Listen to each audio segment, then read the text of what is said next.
like our shocker videos, our Thailand or country, like, what do we call this thing? Sawadee krap. Sometimes saluted us recording. Yeah, it could be like we seem really dumb right now because I'm walking around with this stuff like, Bia, and she said, "Yeah, do you like to drink?" yeah, Kob Kun Ka. Chang. Tell me which one's right. I can't remember even what we did to Yeah, get rid of them. You're making this sound really bad. Okay, like, okay. Floating flames in crowds. Like an abundance, like thousands of these teeny little annoying. How was this done safely? Still, like, I feel so basic, but. I don't know if this is on your list, but we ate a bunch of bugs. And we were like, what the heck is this? Pork floss? Yeah, like I think I tried to floss my teeth with it. It's Chang. I need your help. If you know what this thing is, still like dream about the thought. That means elephant? Yeah.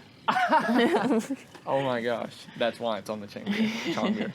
All right, so after spending an entire month in Chiang Mai, Thailand, we are no longer there, but after we leave a new place or a new country that we've never been before, we like to take some time to reflect on all the new things that we learned or things that surprised us or that just generally stuck out to us or that are good to know.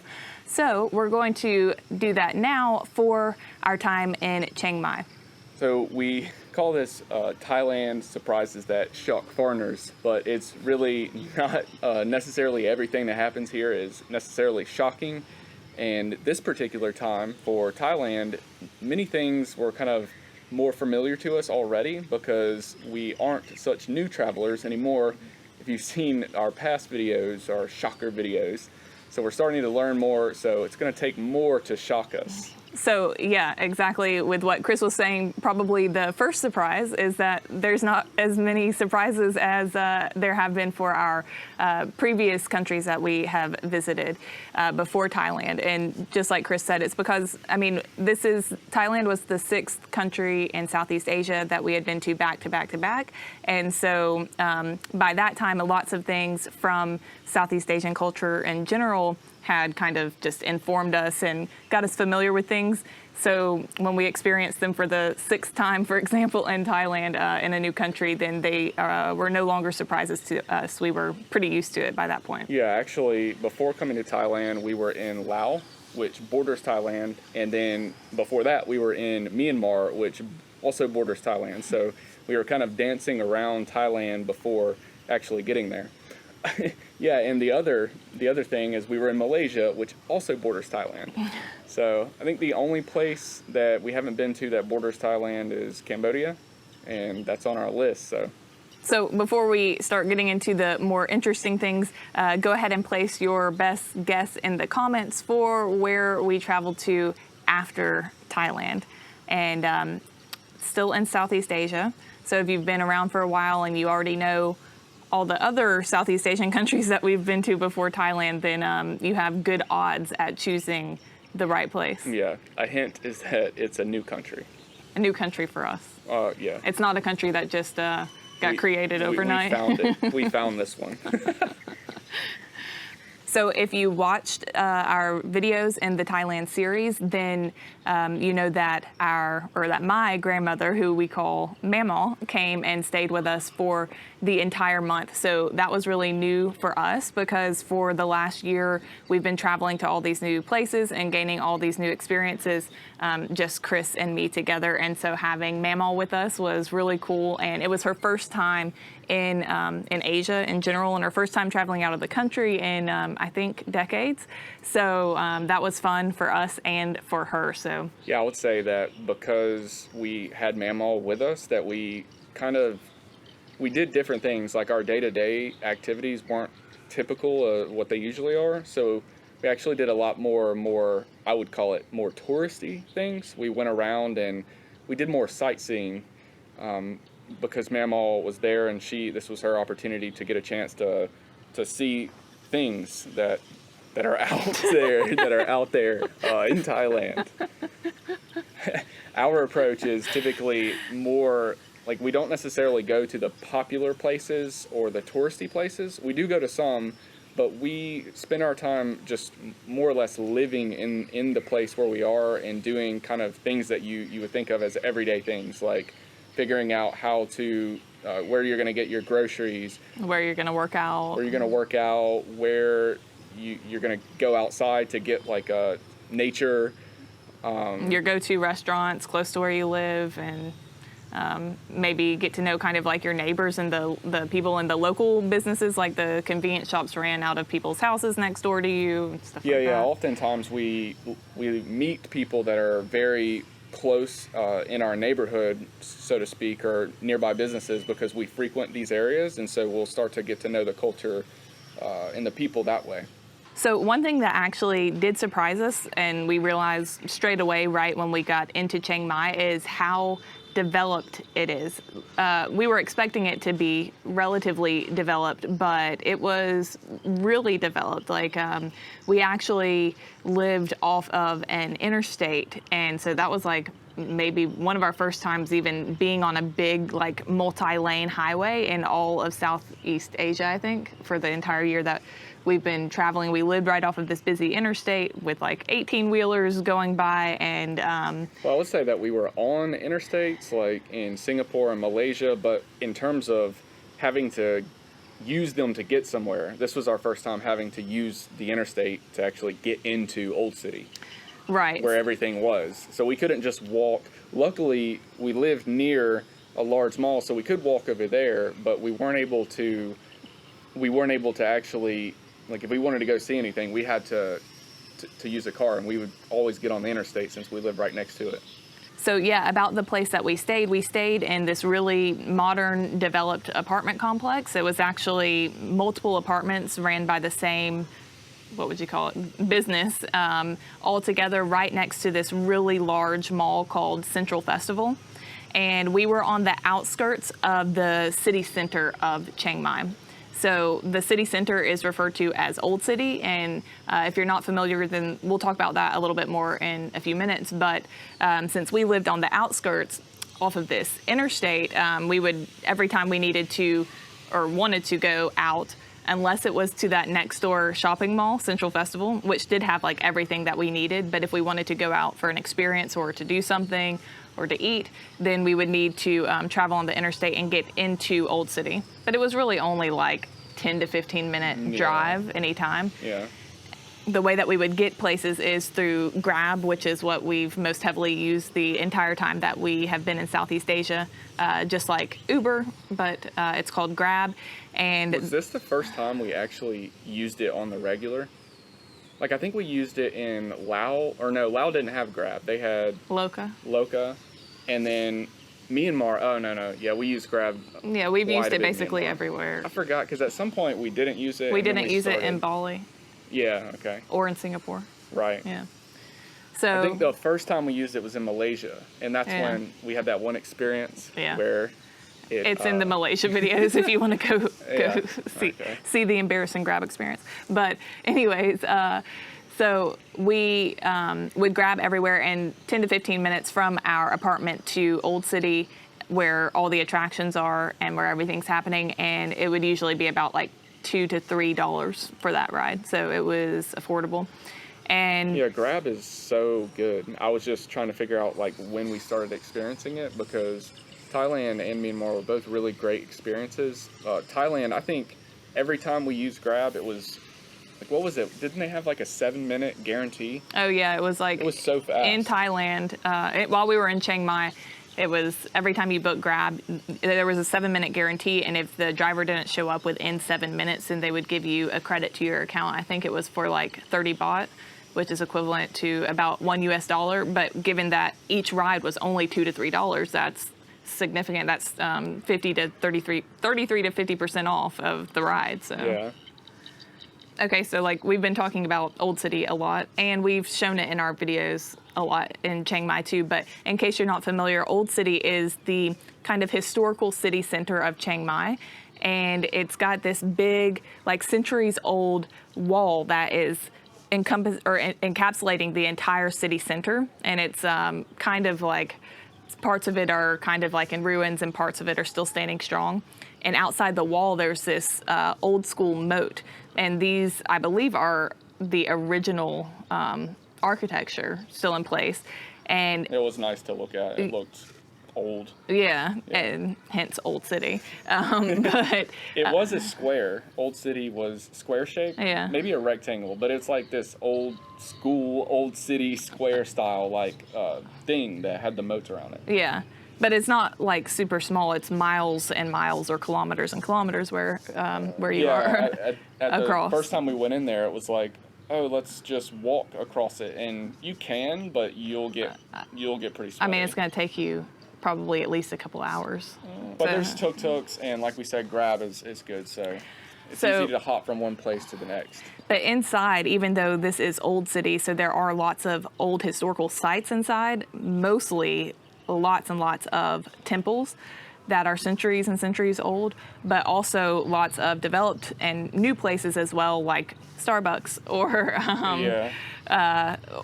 any type of restaurant that you can imagine, bars, party streets, massage parlors, all of that. Like everything you need is inside of Old City in terms of entertainment or eating or anything like that. Including one of our favorite restaurants, which was called...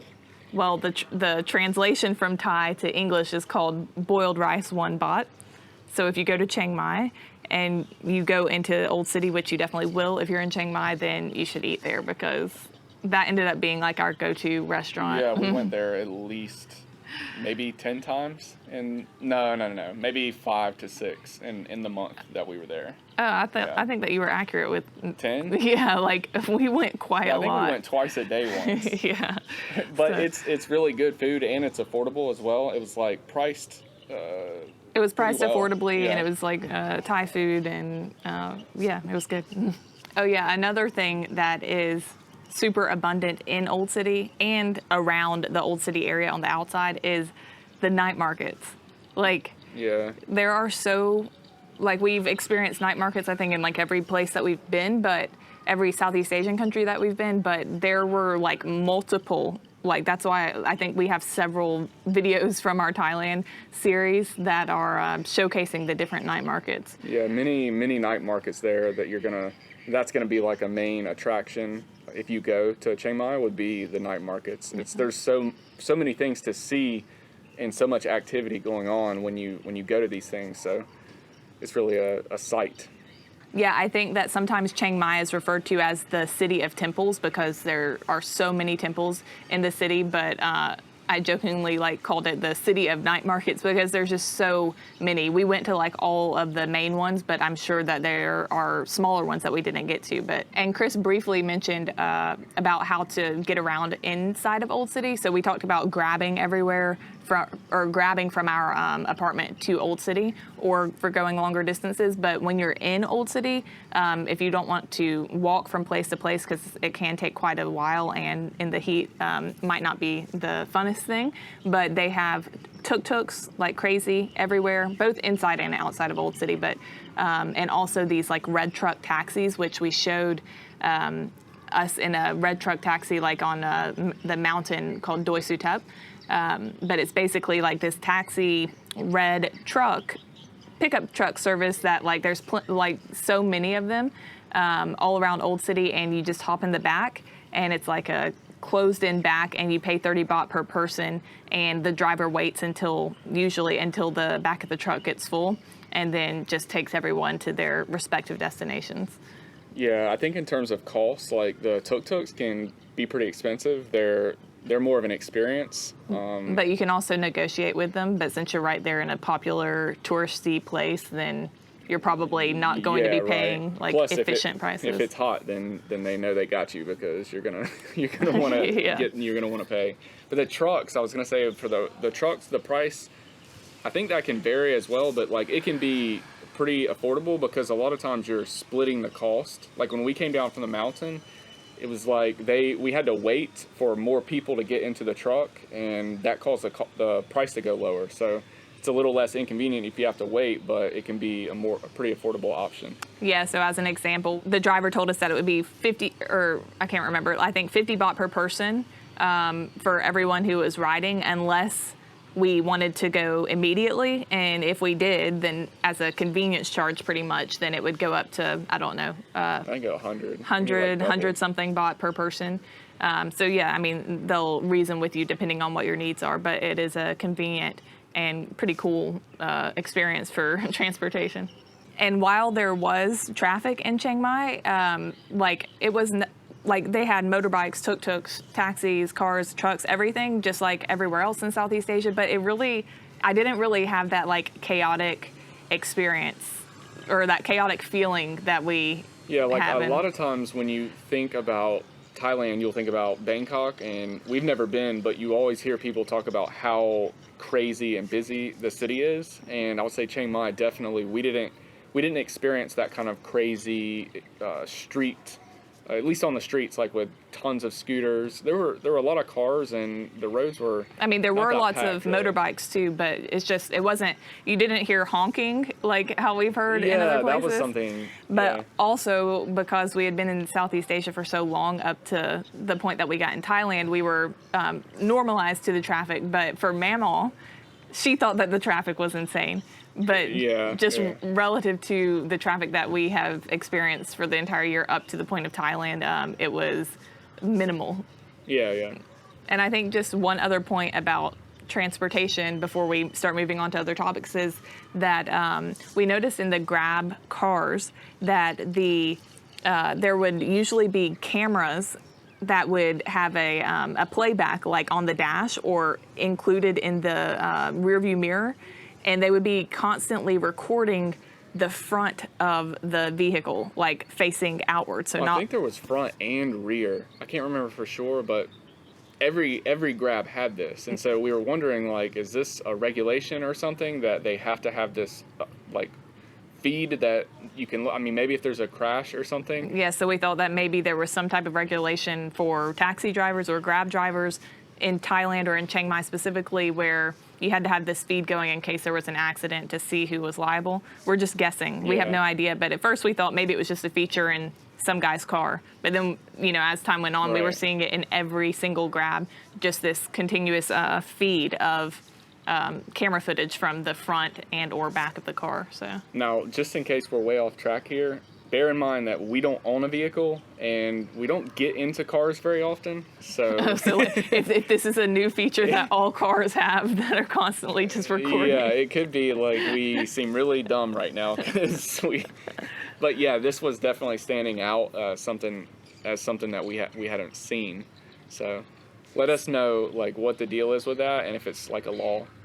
So usually anytime we go somewhere where they speak a language besides English, we try to learn just like at least the minimal to be polite or friendly, saying hello and thank you, stuff like that. So I think the two most common words that you should know if you go to Thailand are hello and thank you. So hello, if you are a woman, you say sawadee ka.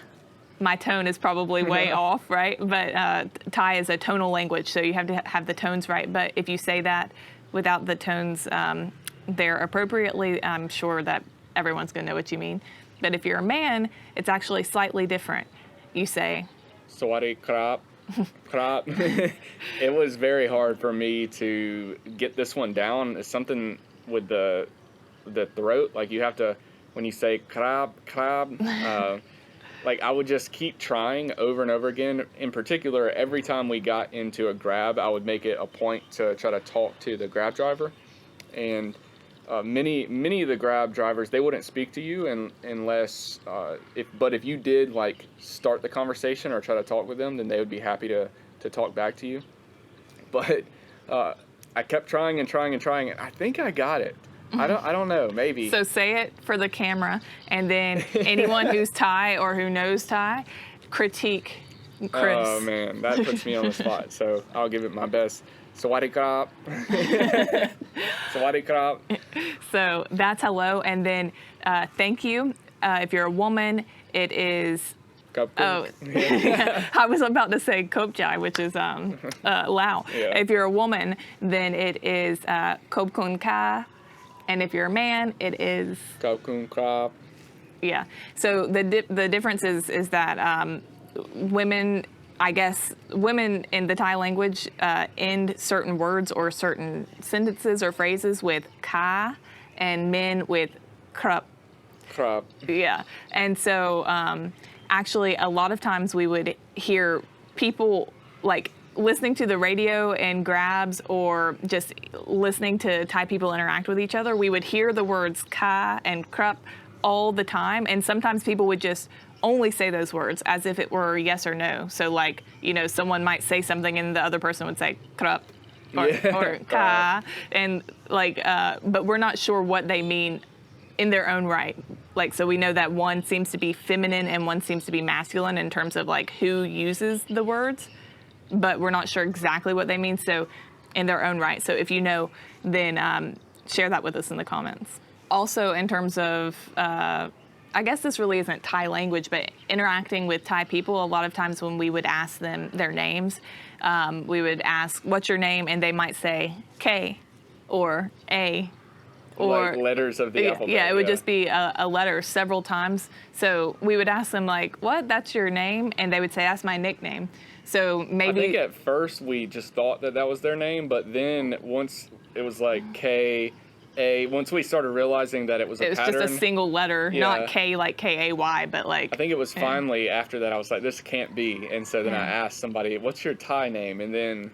they would say the entire thing, which would usually start with the letter that they said that their nickname was. Yeah. So I'm M, and my full name's Mandy, and Chris is C, and his name is Chris. So, but yeah, that was just interesting because multiple people that we met that were Thai people, when we asked them their name, it would just be a single letter. So, besides hello and thank you, beer is actually the same word in Thai, but actually it might be pronounced bia, like not beer, and I don't think it's spelled the same, B-E-R. But so probably from most important to least important words that you need to know, Bia, Sawadee ka, Khop kun ka. No, I'm just kidding. But I did meet a Thai woman and asked her what her name was, and she said it was Bia, and I was like, Bia? And she said, yeah, do you like to drink? Yeah. Thought that was funny. Oh, so while we're talking about beer, then do you remember the beers that we drank in Thailand? The Thai beers that we drank? Yeah, they were one of my favorites actually. Two of them, Chang. Tell me which one's right, Chang beer or Chong beer? Chang. Yeah, I think we always call it Chang. I think we call it Chang, but I think it's actually pronounced Chong. Chong. Yeah. Okay, well, so not sure. Chang beer and then Leo, and those two were pretty good. Leo was more kind of strong and bold, I would say, and then the Chang beer was more kind of had a lighter feel to it. And we also tried Singha. But speaking of beer, we came to realize at some point when we were shopping in the grocery store that during a certain time period in the middle of the day, in the afternoon sometime, the sale of alcohol is restricted. So we experienced that in the grocery store midday sometime for some span of hours, and I think every day. But I don't know if it also applies to restaurants or someplace that you're being served beer, but if you're just purchasing it at a store, it's restricted every day during a certain time period.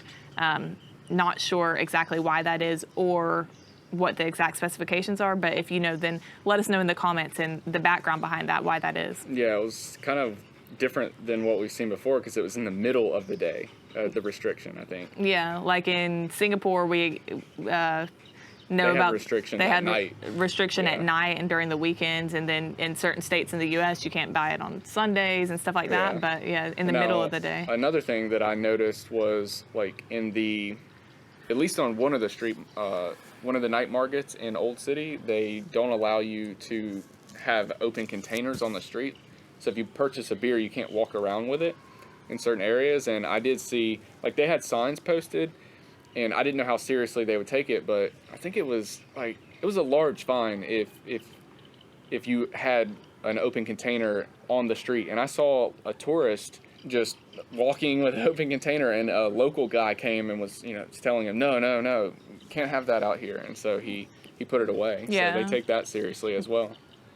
So in terms of shopping, food shopping, we had the Central Festival Mall right next to our apartment that we talked about, and inside of there was a grocery store, and that is where we frequented most often because we could just get there by walking really quickly and efficiently. It was a really nice grocery store, and it was actually really expensive too, or relatively expensive for groceries. It kind of reminded me of like a Whole Foods from back in the States. It was just like really nice inside, really, really high quality food and produce. So we went there most often, but we also tried out a big superstore, which is called Lotus Mart. And they have, it's a chain. Lotus Mart. I thought it was called Tesco. Oh, yeah, you're right. Yeah, Tesco. Tesco Lotus is what it's called. Yeah. Lotus Mart is another country. Oh, yeah, okay. Yeah, Tesco Lotus is a big chain superstore, and it reminded us like very much of Walmart, the inside, like the layout, the arrangement of the store, and like the types of stuff that they sold. It was huge. They had like everything in there. So we tried that out, but it wasn't really convenient for us to shop there, or as convenient as shopping next door at the more expensive grocery store. So it was kind of a trade-off. But one cool thing that we realized at the grocery stores is that there seemed to be in place some type of practice to try to eliminate plastic bags. So at the, I think that the grocery store in Central Festival was called like Central Food or some kind of generic name like that. But inside of that grocery store, the nice one, we realized that one time when we came that they had no plastic bags, and that you were supposed to just use like boxes that they had from unloading the groceries, or bring your own reusable bags. And it was like every week, I think 2 days a week, no plastic bags. So we thought that that was cool, because back in the States, the grocery store that we shop most often at is Aldi, and they have a similar thing. All right, so we had to get repositioned because the sun has been, or it's been overcast all day, but now the sun just decided to come out and shine directly at the camera. So, but yeah, we were talking about the good aspect of the no plastic bags initiatives at the grocery store, and something else that seemed to be an environmental good that they were doing in Chiang Mai is that they had these refillable water stations set up all over the city, and we talked about them and showed them the one that we used in our apartment in an earlier video. But that was really good. We could get like, I think 5 liters of water for, I can't even remember how much we said, maybe 25 cents or something like that. It was like, so 2 good things was, number one is that you use your own plastic to refill it. So you're cutting down, when you use these particular machines, you're cutting down on plastic consumption. And then also it was very affordable. So you're reducing your costs as well by using these. They have these machines positioned around the city, we saw. And then they also had several of them in our apartment complex. But one thing about the ones around the city is that some of them seemed like dilapidated. Yeah, not maintained. Yeah. But in general, just overall, it seems like a good initiative. So we were happy about that. But speaking of environmental aspects, the Lantern Festival, if you saw that video, that was probably like one of the most chaotic, insane experiences in a crowd that we have ever had. So it was lots of fun, but at the same time... Yeah, think crowds, and then think flames, like floating flames in crowds. Yeah, it was insane. Flames flying by your head. Yeah. Places catching on fire. I mean, I wouldn't be surprised if people potentially got burned setting off fireworks around your head. As we started approaching we were walking down the street, and as we started approaching the place where all the lanterns were being lifted, I couldn't help but think, like, how is this done safely, and how are the buildings not catching on fire? That's literally what was going through my mind. And then, like, probably 5 minutes into it, like, once we actually started getting in on the action, a building caught on fire.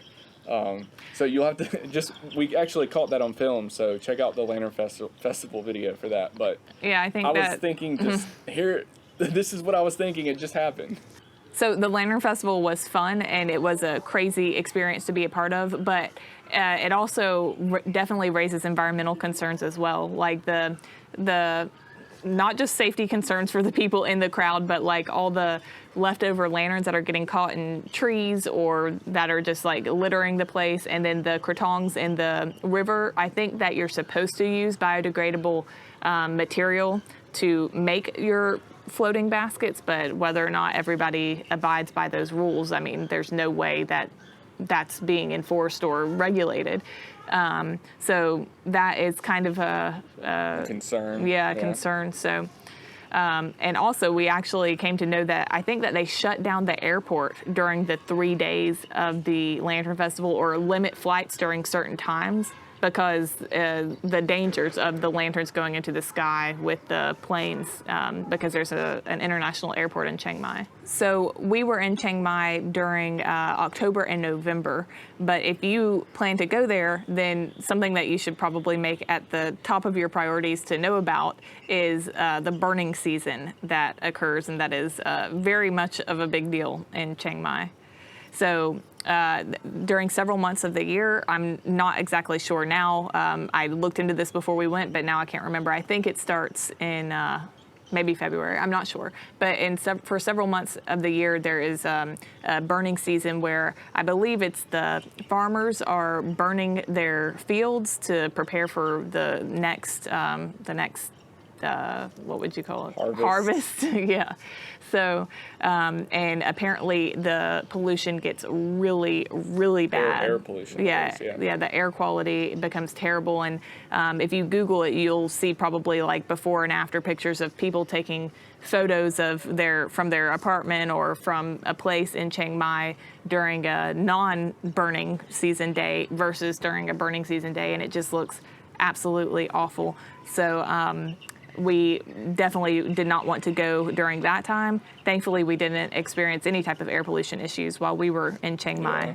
Luckily, we missed that, but if you're a local and you experience the burning season on a regular basis, let us know like how you deal with that and like how it affects you. Yeah, and also we did meet some people, both Thai people and expats who live in Chiang Mai, but they actually move during those few months, or I think it's maybe 3 months out of the year, every year that they move to a different area, usually in Thailand, so that can pass and that it then not be, directly affected by that air pollution. Shut off. All right, the sun made our second camera overheat. So yeah, that camera bit the dust. So now we have a new configuration, and I don't know if before it overheated, if I got out everything that I was trying to say, but all I was saying is that we met lots of people who lived in Chiang Mai, and they would move to a different place in Thailand to avoid the burning season during those 3 months of the year. So yeah, if you live in Chiang Mai and you are there during burning season, then like Chris said, let us know like how you cope with that and what's your strategy to deal with the air pollution. Yeah, and then just in general, like what do you think of that situation, and what is the common thought about it from a local perspective? So this is pretty strange, but we saw, I don't know if this has to do with allergies or sinuses, people having issues with that kind of stuff, like maybe due to burning season or what, but there was this one product that we saw so many locals using all the time, which I think I may have snapped a photo in my phone. I'll have to go through, and if so, then I'll overlay it here. But it's this product of like, it almost looked like chapstick, like a tube of chapstick, and we would see people like rubbing it on their nose or just like holding it up and sniffing it. And I'm not sure what it's for. The only thing I could think is if it's to help clear sinuses or maybe like Vicks. We have like Vicks vapor rub that we use like where we're from, but maybe like chapstick version, we haven't really seen that. Yeah, so that's just something that was really new to us. And at first, I thought someone was just rubbing chapstick on their nose, like maybe their nose was chapped or something. But then I just started seeing all these people all the time walking around with this stuff, like sniffing it or rubbing it. I'm not sure. So let us know if you're familiar with that, if it's a Thai thing or what. Hopefully, I have the photo to overlay so that you can see exactly what I'm talking about. So do you remember, like, there were our first night in our apartment, we turned on the lights and there was like so many of these teeny tiny bugs Bugs. Yeah. You remember, right? Yeah.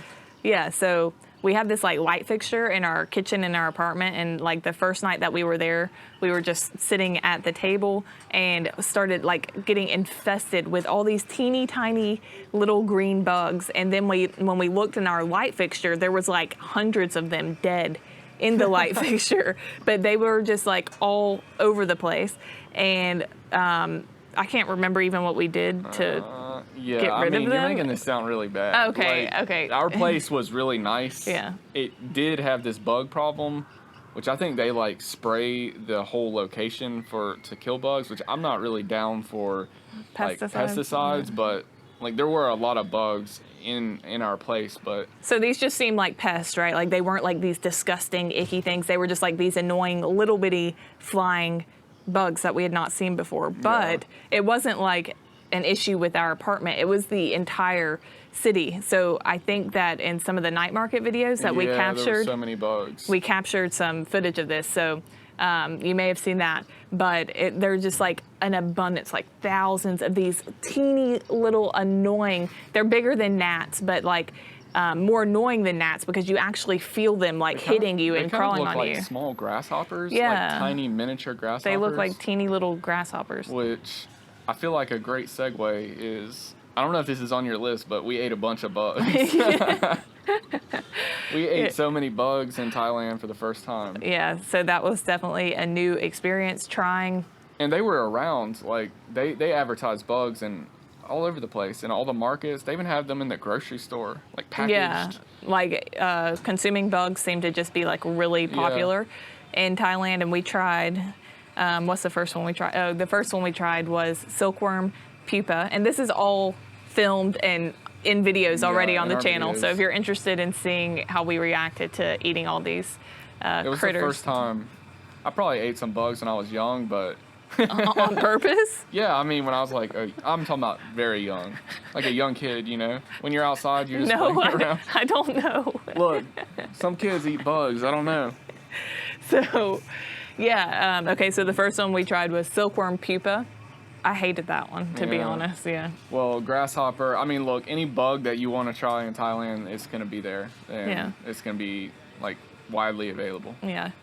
So we also tried grasshopper, which actually wasn't bad, and we tried bamboo worms, which also weren't bad either. I just didn't like the silkworm pupa because it was really gushy, and so you can imagine like that. It was the first insect that I had ever tried to eat, and so it was a hard one to swallow. No? So we tried, like, in addition to bugs, we tried a lot of Thai food while we were there. And I have to say that my favorite Thai dish, still, like, I feel so basic, but is pad Thai. Like, which is their Thai-styled, like, fried noodles. But they're so good. Like, they're the best fried noodles out of all the different types of Asian fried noodles that I've ever had. I used to eat them back in the States a lot from a Thai restaurant, and so I was so excited to try like authentic pad Thai in Thailand, and it didn't disappoint. It was so good. Your favorite?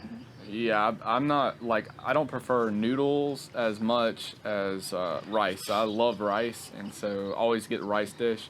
My basic, like, I don't even know what it's called. It's just like Thai fried rice, and usually they make it in like this big dish, and it'll just be like rice with chicken. Chicken's my favorite, and then they call it Thai fried rice. I guess just Thai fried rice with chicken. Thai fried rice with chicken, but the key is that it has to come with these little red chilies.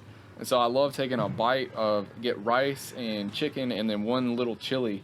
And the soy. Like, yeah. It would be like a little dish of, like, I think just soy sauce, maybe some other type of sauce mixed into with like the little red chili sliced in there. So eating that with the Thai fried rice. But I feel like out of all the Thai foods, that those are the two most basic foods, like pad Thai and Thai fried rice. But they were really good. Every time we had them from every different place, the consistency was on point. But we also, a couple of like things that aren't necessarily dishes that we tried that were new was something called pork floss. And we were like, what the heck is this, pork floss? But it was like basically dried, shredded pork to that had like a floss type material, and there was also like chicken floss, but Yeah, like I think I tried to floss my teeth with it. okay. But like you would just like get it. I think usually it would be just topped on something, or you could buy a bag of it and eat it as like a snack. But I really liked it. It tastes like dried barbecued pulled pork. It was really good. And then like there was like different types of meat that were dried like that, almost like in between that floss texture and like jerky texture. And Mamaw and I both loved that a lot. It was like really good. We went through several bags of dried pork product. Yeah. So for me, my favorite thing, which they loved as well, was I think it's called, like, I try to find this online, so I need your help. If you know what this thing is, I need some like recipes or where to purchase it. But it was so good. It was we had like different varieties of them. One I bought from a street vendor. I think we also bought them in the grocery store. But they were sweets, and I think it's called like a Thai sweet cookie, or no, cracker, sweet cracker, and it's got like These things were so good. it's a layered thing, and it has honey, and sometimes it has pepper. Maybe even a little salt. Yeah, and it's layered like. It was like a crispy kind of like wonton type texture, but like it reminded me a lot of baklava, but like Thai style. It didn't taste like that. Maybe real? it looked like that to me. No, I felt like the texture was like that, the flakiness of it. But a good thing is it had that a crunch. Baklava does not have a crunch. all right. Well, the good thing is that I have a photo of one of the boxes that we had bought. You do? Yeah. found that? I just told you this. Oh. It's got the I guess Thai the name? name of what it is, but it's in Thai, and I've tried to translate it, but the translate app is like not picking up the characters appropriately because they're handwritten with marker. So we'll put that on the screen and tell us what it is, Yeah, if you know, so that we can search for it. Is amazing. Like, I was addicted to it, and I still like dream about the thought of crunching in to one of these. Yeah, they were things. so good. We all love them. Chris, me, Mamaw. And the thing about Chris is that he barely ever cares for sweets. Like, he'll eat them, but like he never really just like cares for them so much. But Mamaw and I bought this one box, and we came home and ate it, and I didn't expect Chris to even care, and then he like loved them as much as us. So Gosh, I want one right now. Another camera change because the sun is like, I think it's like orbiting us. yeah. So we're gonna be like orbiting all around. Another thing in regards to food that we tried is that, well, everyone makes a big deal over this dish, trying it in Thailand, which is mango sticky rice. And we tried it specifically. I tried it several times, but to be honest, I'm not such a huge fan. Like, Yeah, I didn't really care. I mean, it wasn't really that great to me. like it was good. So it's basically just sticky rice I thought it was bland. with mango, and then it will be topped with some type of coconut milk, usually, or sweetened condensed milk, and then fried mung beans. And so, I mean, it was decent, but like it didn't like blow me away. Some people like make out over it like a lot. So, but for me, it was just okay. It wasn't like really exciting, I guess. And we also had Thai tea. A lot of Thai tea, which has been my favorite since like for years and years. Like even in the States, I would love to get Thai tea when I would see it available. It's so good. It was Mamaw's first time trying it, and she loved it too. Oh, but specifically for drinks, so we tried Red Bull in Laos, and when we bought it originally, we thought that it was going to be like the same type of Red Bull as we've had in the States. So this is in Laos before we went to Thailand. But then we realized that Red Bull sold in Southeast Asia is actually of a different variety, which originates from Thailand. And Yeah, all the bottles say made in Thailand. yeah. The ones we had in Laos, yeah. And so that's just an interesting thing about it is that Red Bull, I believe, we looked into this a few months ago, but it originated in Thailand, and then like they ended up going into business with some other people in Western countries who varied the taste for Western preferences Which I or think something. they actually, I'd have to verify this, but I think they purchased the rights to produce Red Bull. Like, so they're basically two separate like two separate Companies? Yeah, definitely two separate companies, and then the Western version of it, like they changed It's like a different recipe. slightly different recipe, but yeah, so like Red Bull came from Thailand or originated there, which was kind of interesting. So one thing is that the main difference for me when we bought it originally and then opened it to try, we were expecting it to taste the same, but the biggest difference is that it's not carbonated. Yeah. So one of the things that, like, if I'm getting an energy drink or a Red Bull, which we barely ever drink, but like I want that carbonated taste and feeling. But yeah, it's not carbonated. That's just an interesting Thailand fact. So something that we saw this was a shocker. So I would say, yeah, definitely this one shocked me, was we drove by this, I think it was like a police station. It was hard to tell, but we could definitely tell that there were police outside, and they were like dancing and playing musical, like they had these speakers, they were playing loud music, and they were kind of like partying, and then like there were people, like regular people too, outside, and we weren't sure what was going on, but we just kind of drove by like pretty fast in the car. I really wanted to like stop and just see what was happening. I'm pretty sure it was a police station. That's like what made it just like really interesting, is that like we were just going by this police station, and then like the police were literally out like partying, having a good time. I just remember seeing all these police in uniform and being out with the people, and that's like quite a stark difference than kind of, I guess, anybody that's watching the news in America right now. There's so much like police negativity going on, so it was interesting to see like some type of, I mean, it looked positive to me. And also, like, since we've been in Southeast Asia, like the police a lot of times seem more like soldiers, like maybe in the way that they're dressed. Yeah, they do position themselves to look more like soldiers. So they seem like, just by their appearance, like really serious a lot of the time. So like, I don't know, to see them in this light, it was just a big change from what we're used to. But let us know if you're familiar with what actually was happening. Like, why were these police? I mean, that's hard to know based on doing this. Like, is it common? I mean, yeah, maybe it was just a celebration that was happening, right. Just that. And then like, kind of like, in addition to that, let us know what the kind of relationship with, like, if you're a local, what's your relationship with the police? Like, do people fear the police, or do people like the police? I mean, what's the general kind of take on it from a local perspective? One thing that we did notice, so we didn't do any driving while we were there, but we did notice that there would be lots of roadblocks set up that appeared to be targeting foreigners driving motorbikes. Yeah, and some people too have confirmed that some people that we met confirmed that they were pulled over. Yeah, so like for making sure that you have your international license and that you're certified to drive a motorbike. And I think a lot of times when people are traveling internationally, that they don't have those correct certifications. So I think the police know that they can probably get some money out of them, you know, if the people don't want to have to deal with the ticket. So it's not necessarily morally correct, but we've experienced and seen that lots of places. So let us know if you have any intel regarding that. On the subject of people in uniforms, something we noticed about security guards.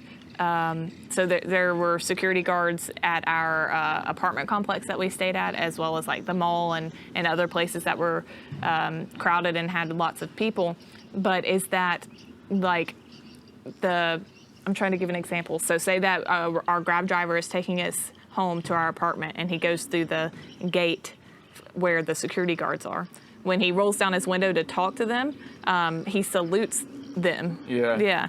And these don't appear to be any type of like military people, soldiers, government officials, nothing like that. They appear to just be security guards, like for the business for which that they're securing, right? So we saw that in the mall as well, like people saluting the security guards, and also the security guards sometimes saluted us. Do you remember in the mall? So we were like not sure what the appropriate response or thing to do was, like or why. So if you happen to know. Yeah, like what's the salute? Because that was definitely very common. We saw that a lot. So it could just be respectful, like, you know, a way of greeting, but we didn't see people do it to each other, only to and from security guards. So it was just that was a new thing we've not seen anywhere else before. So one thing that we did that was really cool is that we went to this elephant sanctuary called Elephant Nature Park while we were in Chiang Mai. And this was the first time that we had actually looked into like the ethical treatment of the ethical treatment of elephants and issues with elephant tourism. It's just something that like we haven't really been around or thought about heavily before. And then we went to Thailand, and we know that interacting with elephants is something that lots of people do when they're in Thailand. Yeah, it's like a major thing you hear or see, like people have photos. So we thought, like, especially with Mammal being with us as well, that like that would be a fun thing to do. And so once we started looking into, that industry, like there was like so many horrors uncovered for us. Like the treatment of elephants for tourism purposes seems absolutely awful, and just exploiting them in general, not even for tourists, but illegal logging activities and things like that as well. It seems just like really terrible, and there's lots of stuff online for you to look into further if you're interested in learning about it yourself. So when we were making the decision to, if we were going to be around elephants and we didn't want to partake in any of these issues or exploiting them in any way, and we found this one park that appears to be really like truly ethical. So that's another thing, is that there's certain ones that even have like ethical in their names, for example, but behind the scenes they're actually not, and they just know that people are coming on to the fact of wanting to be more ethical themselves, and so they're making people think that they're treating the elephants well. But I think it exists on a spectrum though, because even like no matter what your practices are, there's always going to be like, I mean, you're holding these animals captive, and so there's only like so many ways you can do that without being unethical. Like some things are subtle, like the size of, like something I didn't think of when we went to the Chiang Mai Zoo. Our videos on the zoo showed these birds, which they seemed happy to me, which I'm not an expert, so I can't determine whether or not the situation is good for them. But somebody mentioned like the size of the cage was like too small for the size of the bird. So you can just have like these really subtle things that aren't good, but then you can have more kind of explicit things, explicit like or obvious things, physical abuse, or physical abuse, or like riding the elephants. In terms of elephants, is definitely not a good thing. So the place that we went to, Elephant Nature Park in Chiang Mai, in terms of like what Chris was saying, you can only be so ethical on a spectrum if you're holding elephants captive. But this place specifically is mostly consists of elephants that have been, or I don't think even mostly, I think it's all elephants that have been rescued from, the tourism industry or illegal logging activities, or elephants that have been like just left for dead because they have health issues. So it seemed like they're doing a really great thing. And when you go, you're not doing the typical like riding the elephants and stuff like that. You actually are just kind of observing them in their habitat, which was, it appeared to be really great, like lots of land. Whoops. Lots of land in the valleys of these mountains, and forests and rivers and everything. So Which you can just watch the video. Yeah, watch the video. Just wanted to bring up the issues with elephant tourism and stuff like that for anyone who happens to want to travel and interact with elephants, to do your research. That's always like a Thailand thing. Isn't the elephant the like animal of Thailand? I don't know. I think it is. It's on the Chang beer. It's Chang. Chang. Chang? That means elephant? Yeah. Oh my gosh. That's why it's on the Chang beer. Chang beer. All right. That is all we have. Oh, no. Never mind. It's not. There's two things that I wanted to mention. One, like the population of Thailand is 70 million. So that's like an interesting fact that I wanted to start putting in these videos. Like, okay, so think about this. Laos, which is the neighbor of Thailand, has 5 million people in its population. Thailand has 70 million. So that's a lot. That's a huge difference. Yeah. Freaked me out when I like heard about it.